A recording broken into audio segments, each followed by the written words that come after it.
बहुत समय पहले की बात है। पुराने चाइना के नॉर्थ प्रोविंस में 3 मॉन्क रहते थे। उनका नाम किसी को नहीं पता है, क्योंकि उन्होंने कभी अपने बारे में कुछ बताया ही नहीं। उन्होंने कभी किसी बात का जवाब नहीं दिया। चीन में बस उन्हें 3 हंसते हुए भिक्षुओं के नाम से जाना जाता था। वे तीनों सिर्फ एक ही काम करते, एक गांव में प्रवेश करते, बाजार के बीचों बीच खड़े होते और हंसना चालू कर देते। वे अपने पूरे अस्तित्व के साथ हंसते। अचानक लोगों का ध्यान उनकी तरफ खींचा चला आता और धीरे धीरे उनके चारों तरफ एक बड़ी भीड़ इकट्ठा हो जाती।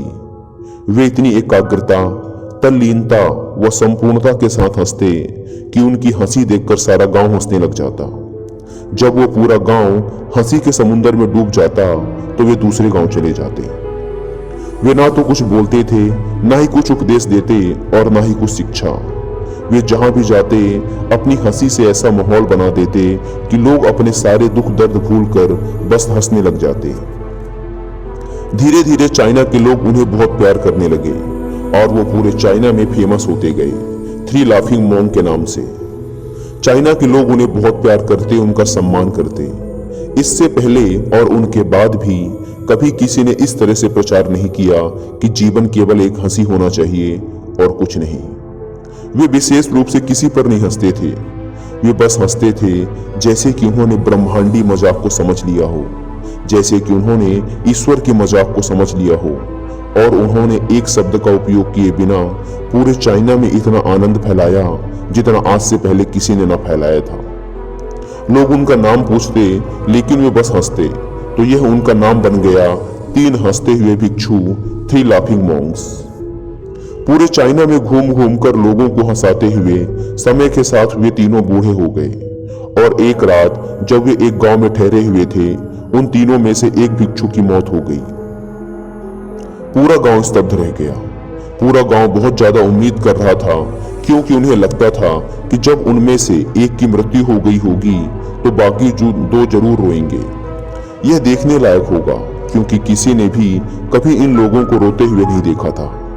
जब सुबह हुई तो पूरा गांव इकट्ठा हुआ, लेकिन दोनों भिक्षु तीसरे की लाश के पास खड़े जोर जोर से हंस रहे थे।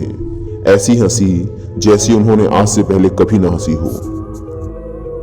गांव के कुछ बड़े बुजुर्गों ने उन्हें समझाने की कोशिश की कि यह आपका साथी था और इसकी मृत्यु पर आपको हंसना नहीं चाहिए।